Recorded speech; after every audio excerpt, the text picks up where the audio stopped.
Look around. BYU's climbing. Texas Tech is soaring. Even Houston is doing well. Is West Virginia being left behind in its own conference? And should we be scared for the future? We got to talk about it.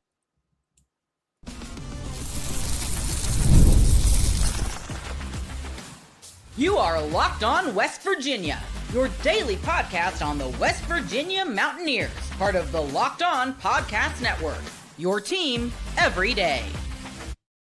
What is up, guys? Welcome back in. My name is Mountaineer Paul. I am your host here. Welcome back into Locked On West Virginia, where we're talking Mountaineer sports again today. And thank you guys so much for being here as we dive straight in. And I got to be honest, man. You got to be honest about things in this day and age because it gets wild at times, right? And there's no doubt about it. We're in that situation now with West Virginia. And this episode is going to be brought to you by our friends at 5 Hour Energy. And right now, 5 Hour Energy, have your cake and drink it too. Birthday cake flavor is back. No fork needed. Vanilla cake flavor, caffeinated kick, and no sugar. It's party time. Order now at 5hourenergy.com or on Amazon. And thanks for making Locked On West Virginia and Mountaineer Moment your first listen, for being a part of the Locked On Podcast Network. We're talking about your team, the Mountaineers, every single day. And I'm here with my friend Troy from Mountaineer Moment, where we are talking a little West Virginia sports, let's say. And, I'm going to set this up for you, Troy, because we can go back as far as you want to go, but USC, UCLA going to the Big Ten was one of the loudest signs that geography is dead and that money leagues are willing to cross any line to consolidate power. And obviously, if you look at Gordon Gee's angle back then, it was basically, chaos creates opportunity. The Big 12 leadership in Yormark, what they've done now has led to that. And we've added some teams in that have now surpassed West Virginia, it would seem, in a weird way, looking at Houston and teams like that. So if the sport is turning into mega leagues or consolidation of power or the richest guy wins, what does West Virginia stand in all this? Because obviously at this point in time, we're alive, we're stable. We could still get teams to the playoff. We still have, TV money coming in. But that's not guaranteed forever, Troy. And I think a lot of us want to kind of dial it back a little bit and or you and I are going to dial it back and look at it and say, okay, this is a program that's lost a lot of its luster in West Virginia.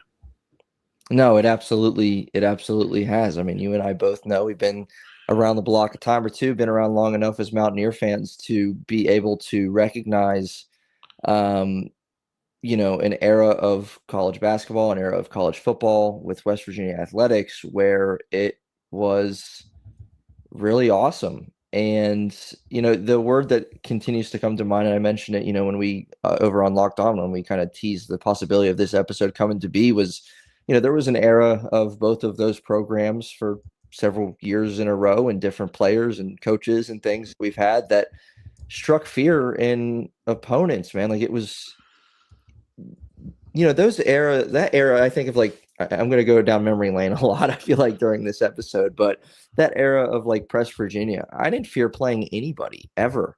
They feared us, and we got some major wins, knocked off number one teams multiple times, and that was fun. And then you think back to Pat White with football, you think back to Geno Smith and Tavon Austin, and there's been eras of these programs where we have been the one striking fear in others that didn't want to play us, didn't want to come to Morgantown. Morgantown used to be a place you do not want to come to visit.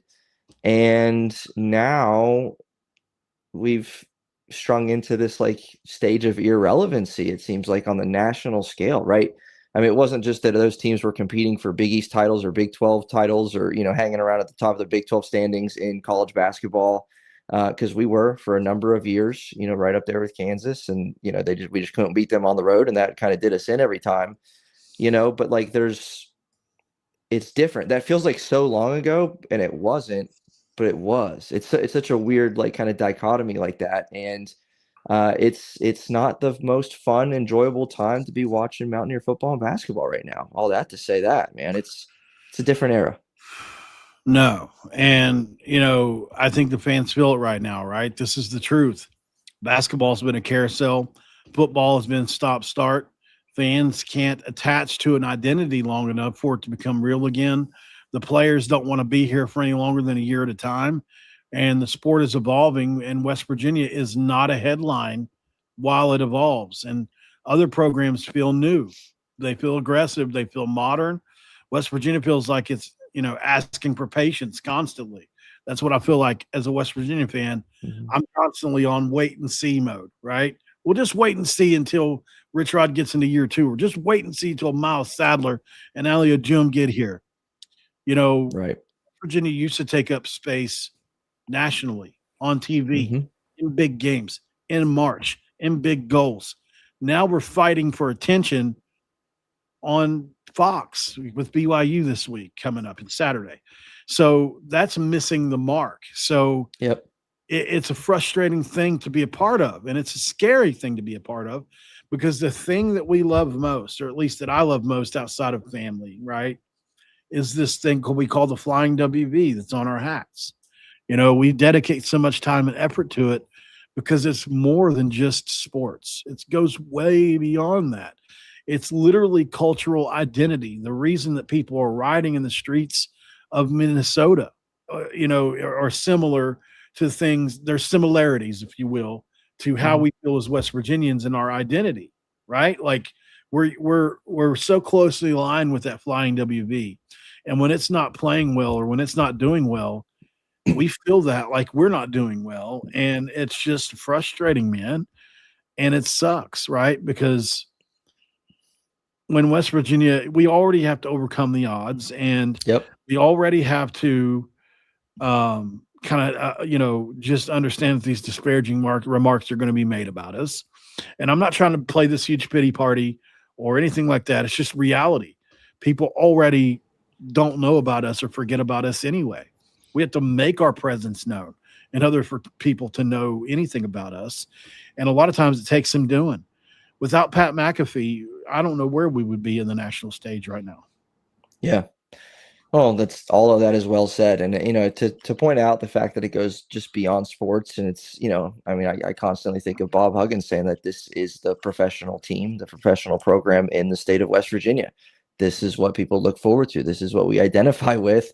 And obviously it goes without saying, it's much more fun, enjoyable, prideful, even in the sense that like when the programs are doing what we want them to do and nationally relevant, it's a whole different ball game. It's a whole different level that comes with that and that recognition. And I mean, I'll go as far as saying like, and I think I mentioned it to you either off camera or on camera, not that long ago. I mean, West Virginia football, we know the Neil Brown era. We know we just started with Rich Rod coming back, but we haven't been relevant since 2018, Will Greer's final year, when we lost 59-56 against Oklahoma. College basketball, we haven't been, to me, we made the tournament in 2023 as an 8 or 9 seed against Maryland. And before that, it was 2021, Deuce McBride. We were a 3 seed, lost to Syracuse in the second round. Like, that was it. And then before that, the Press Virginia era, where we lost in the Sweet 16 twice. But, like, that's a long time ago. And you think back, my fandom as a 29-year-old, right? I can go all the way back to 2005 as a 9-year-old watching us beat Wake Forest in double overtime.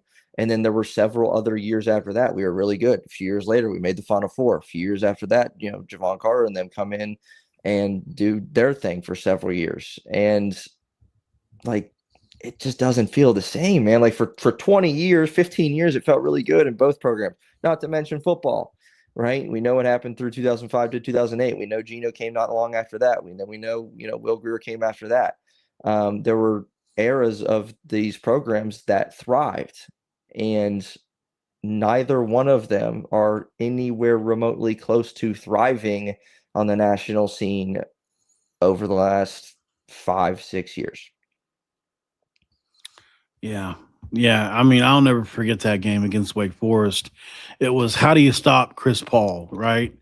That's really what it came down to in that game. And, did we stop him? No, we didn't stop him. I think he had a double-double or close to it. Mm-hmm. He had I think close to 10 assists in that game. and a ton of points. But, they had a ton of really good players on the team, I remember. But obviously that '05 West Virginia team, that was Mike Gansey.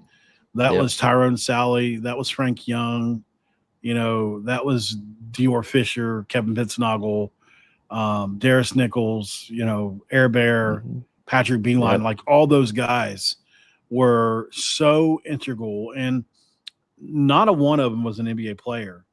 Yep. But that's to the idea that you have to be this NBA level squad is not true. And but the thing is that team had been together. So, Mhm. when you look at that team, and Mike Gansey, one of the best rebounding guards in school history, by the way. I mean, he almost had a double-double in that game. I'll never forget that game. But what Yep. hits me most about it is the fact that you were how old during that game?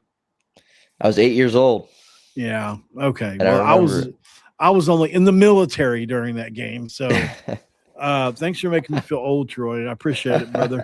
I've I still was got the 8 baby years face old. though.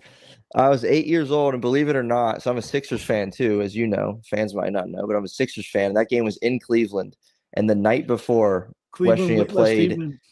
or not West Virginia, the 76ers played the Cavaliers in Cleveland. So my dad took me to that game, and we knew West Virginia was playing the next night. We were like, we should stick around and go.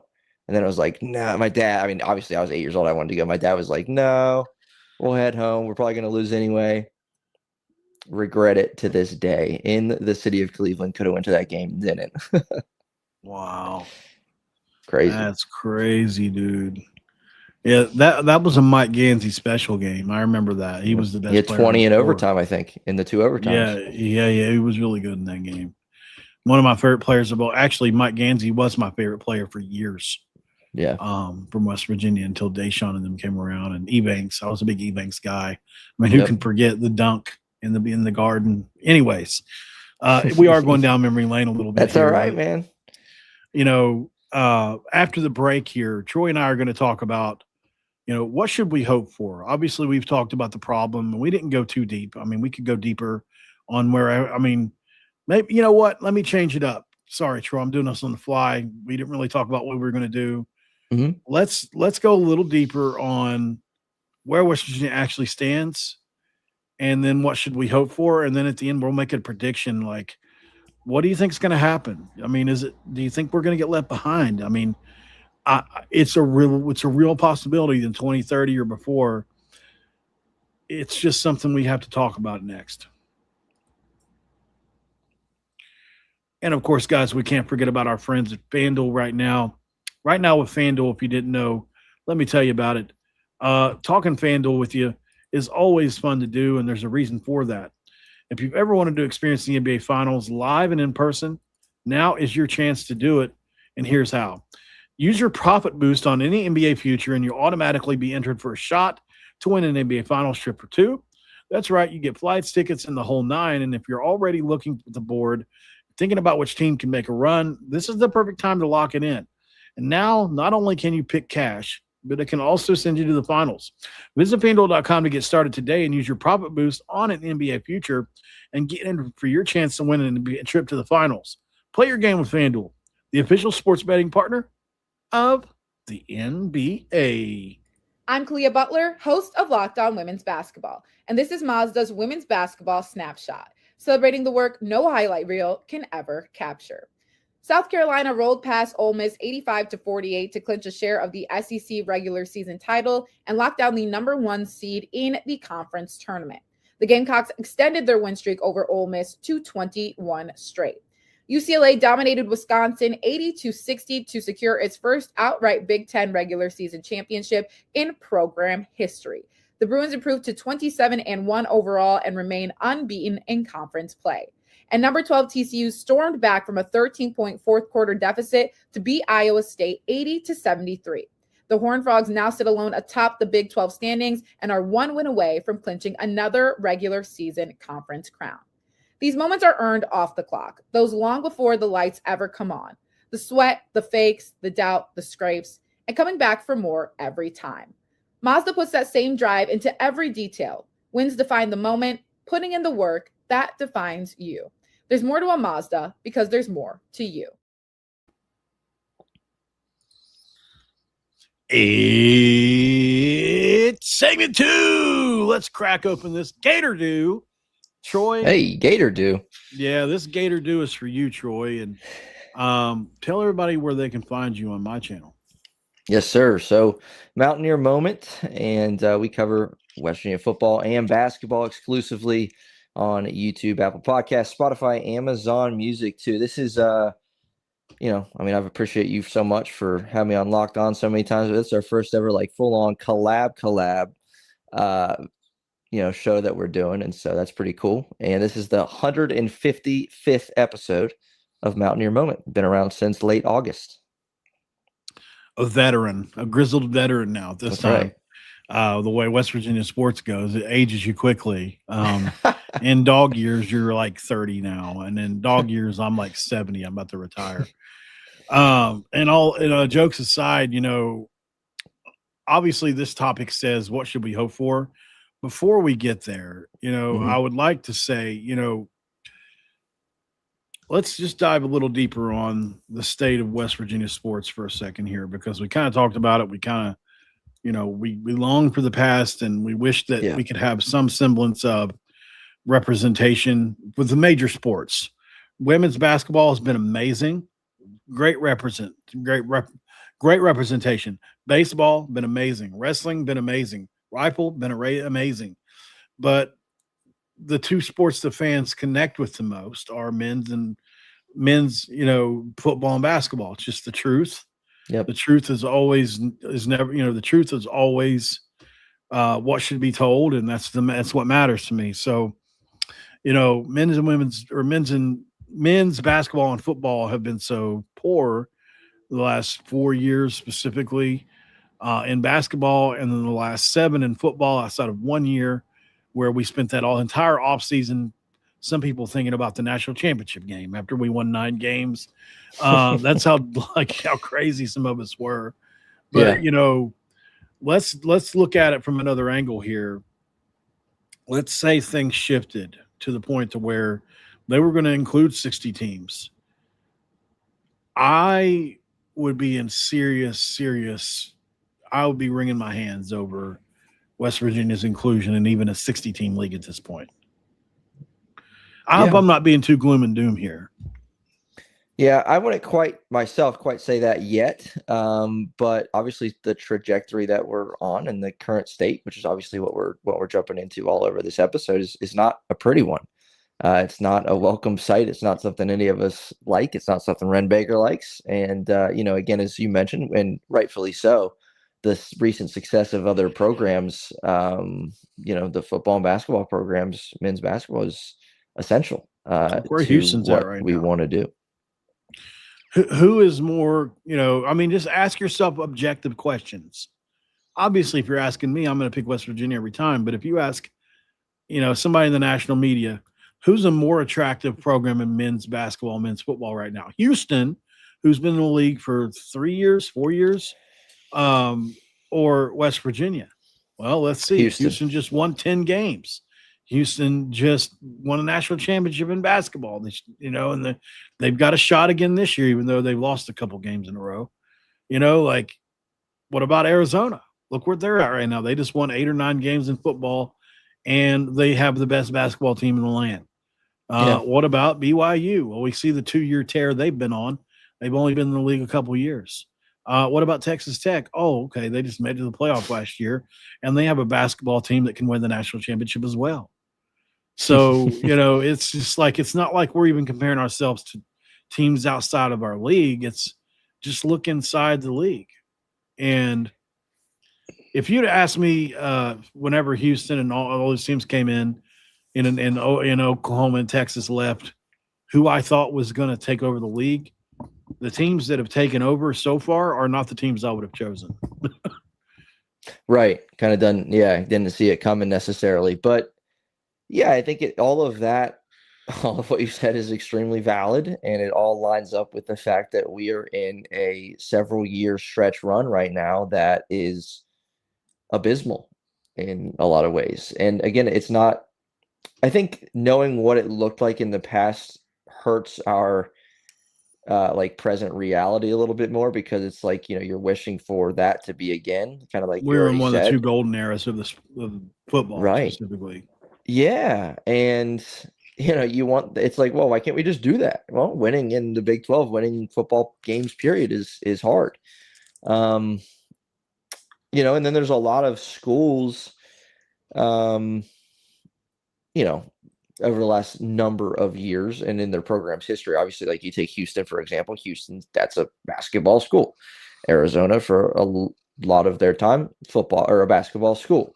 West Virginia, in our lifetime, in my lifetime, because both programs have had success, you haven't been able to say that about us. You haven't been able to say, well, this is a basketball school, it's a football school, right? It's not Duke.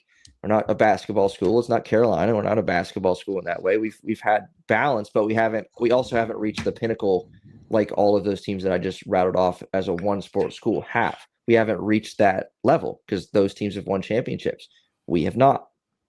And so it's, I don't know I don't think obviously Wren Baker would want for us to win championships in every sport every year, but it's like, well, would you rather be where we were 15 years ago, 10 years ago, where both teams are respectable and feared in a lot of senses a couple years there? Or would you rather emphasize one financially or whatever kind of rabbit trails we want to get into from there, and then really have a real shot at a title? Like, what's the answer? I don't know. But what would you rather have? What it was, where you're not competing for a national title necessarily, but you're doing some pretty good things. I think basketball more. Pat White era, yes. Since the Pat White era, there wasn't a football team that I thought like could compete for a title necessarily. Looking back, maybe a little bit. One of the Will Greer teams I would have probably preseason would have thought. Preseason, yep. And then we beat Tennessee in that opener. I was like, yep, let's Heisman throw. Yeah, the CBS Sports guy. That's right. Basketball, though, I'm telling you, man, I obviously 2010, we know that. Yeah. The Press Virginia era, I feared nobody. Yeah. When Dax and JC were seniors, and it's unfortunate we would come up, we were a 4-5 seed, and of course we were in the region where no upsets happen. You run into Villanova and Gonzaga, who go on to go to play in the national title, and had leads on both of them and late in the second half, right? Well, and not only that, we played Gonzaga already earlier that season and lost to them on the last shot of the game. Really, because we had real teams, man. We did, yeah, and real shots. Yeah, it's unfortunate, man. And here we are, right? So we're in a situation and I guess that segues into this thing of what should we hope for? We'll go ahead and make it the last segment since we're at 23. But what should we hope for? And we'll make a prediction right after the break.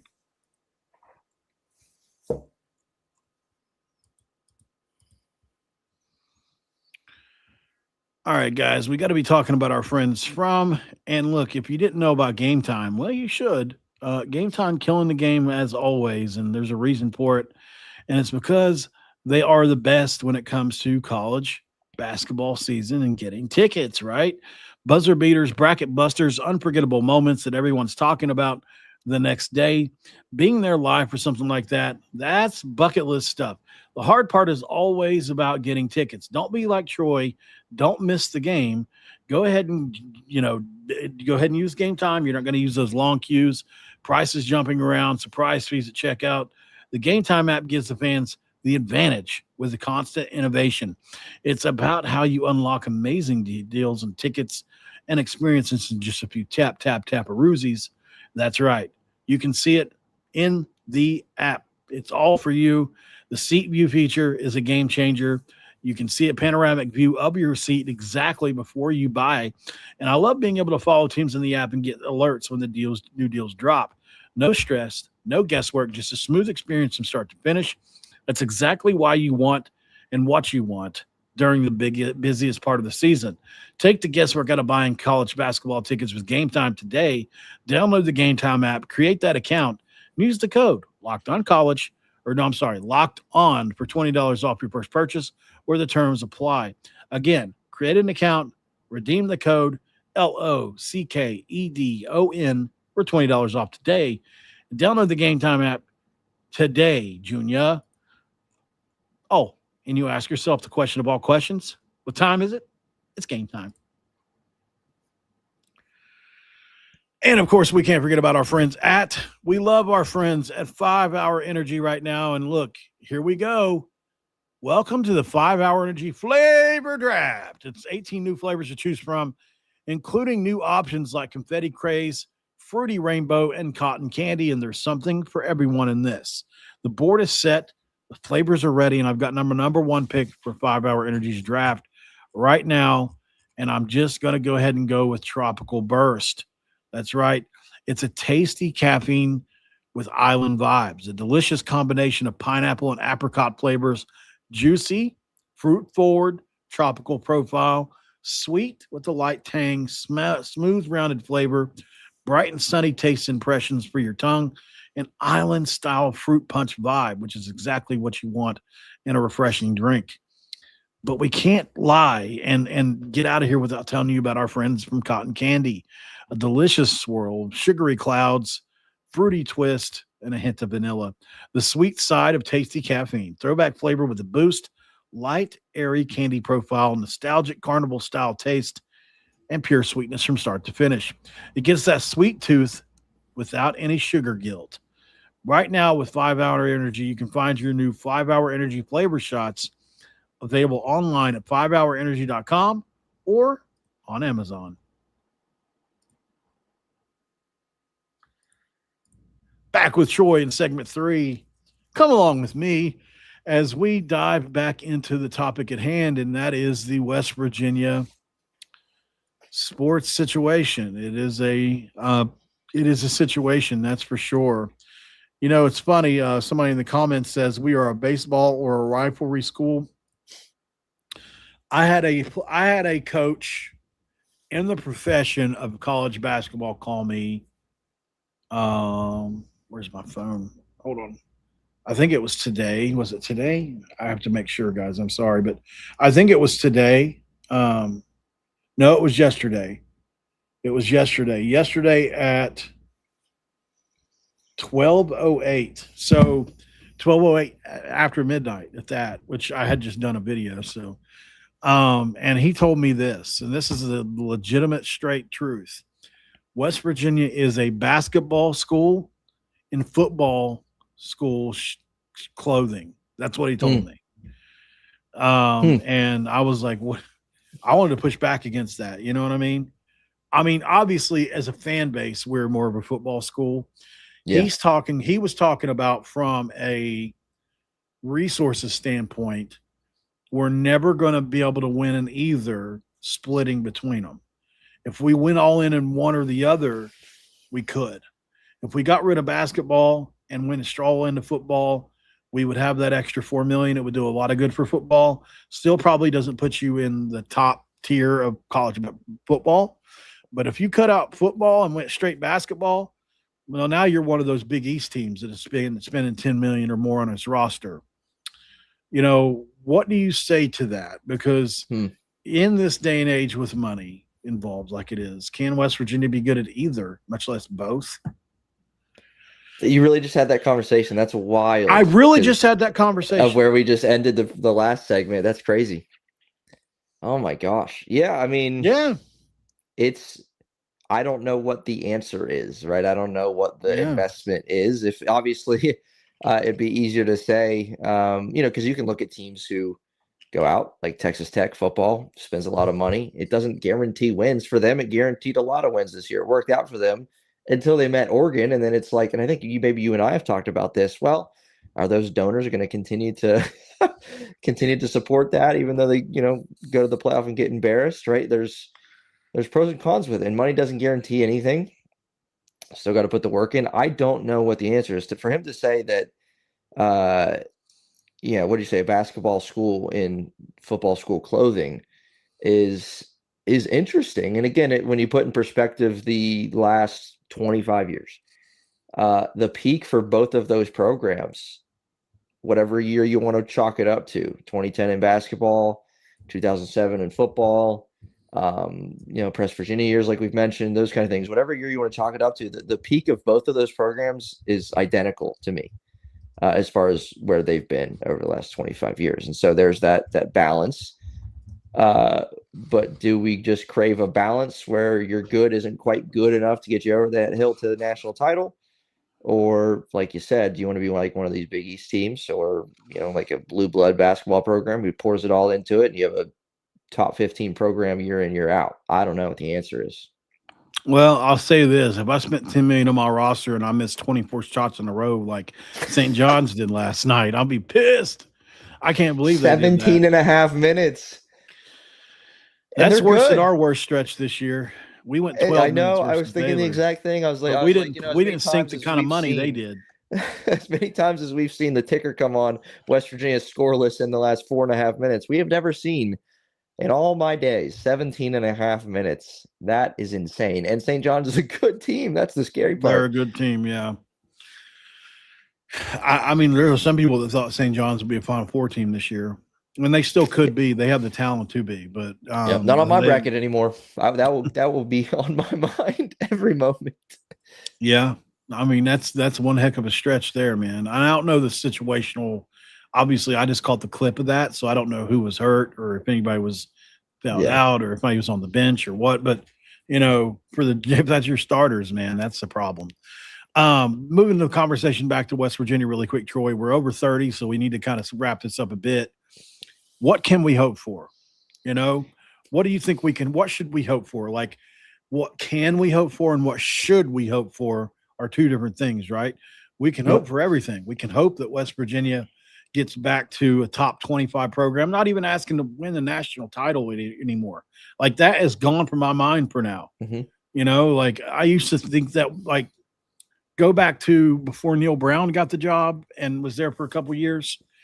I used to legitimately think every year we have a chance to do that, right? Yeah. Had a chance. Woke up and thought, you know what? We might have a chance this year to do that. I think that's the great thing about it. That's what we can hope for. But should we, this day and age, with the way things are, I think it would be foolhardy and you put yourself through a lot of pain to do so. Yeah.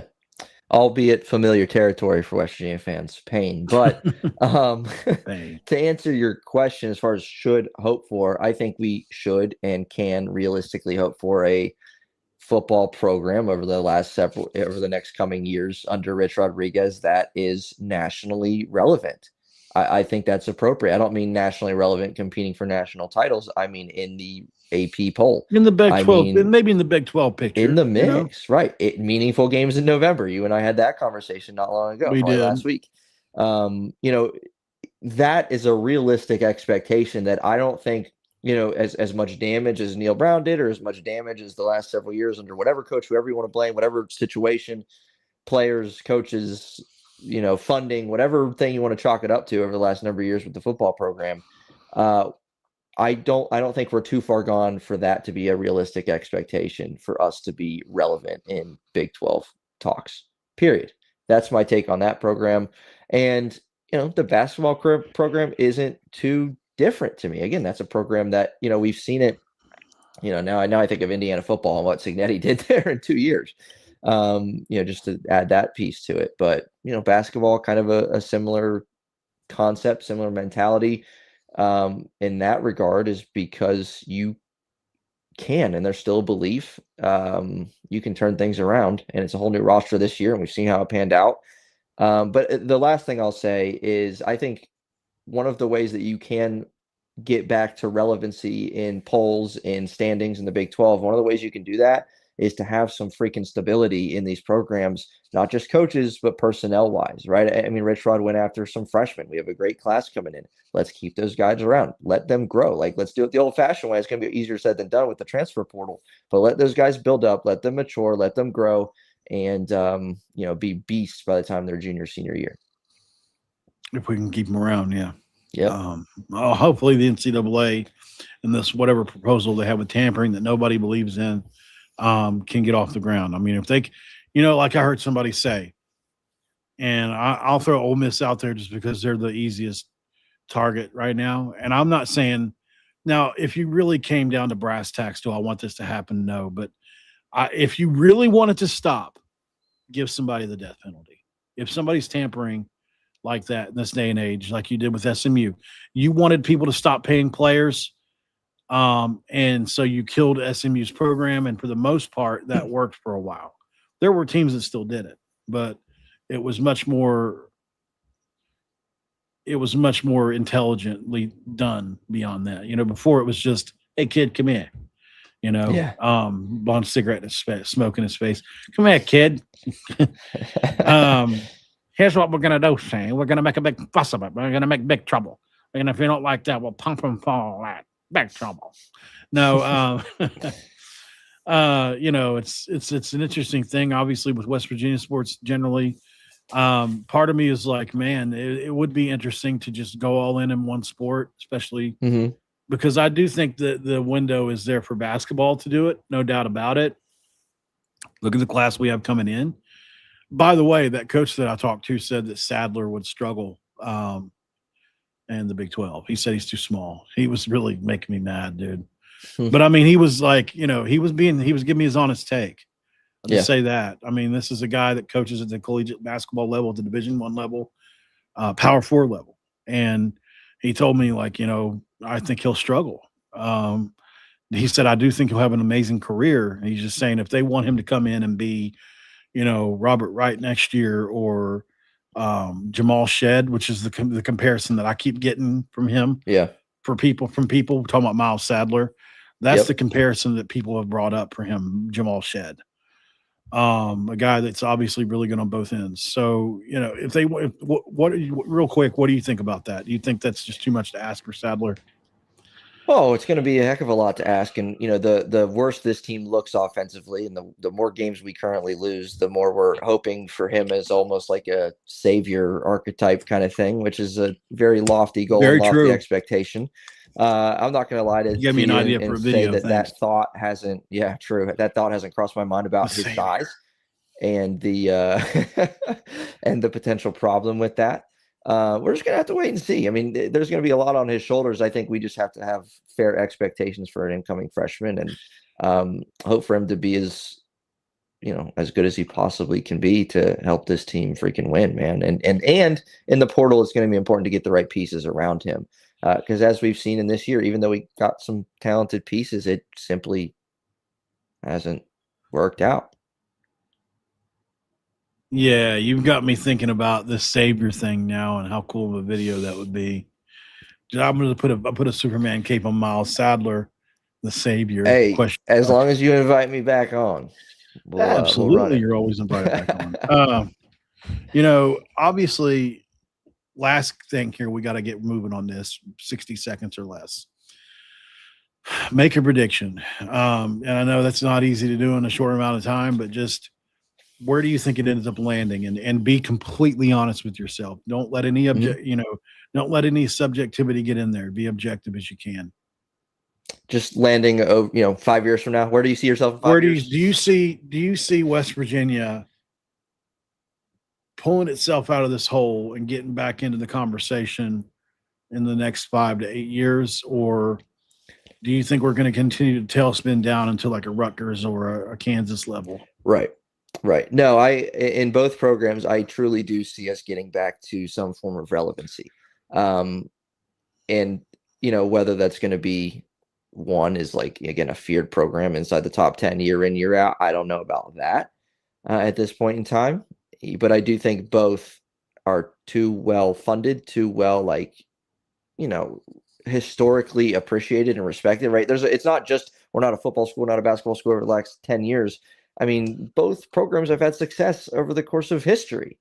You look it up amongst winningest programs in the sport, and they're up there. And so I think we're going to get back to some form of relevancy in the AP poll, meaningful games in November, and long marches in March, long runs in March Madness.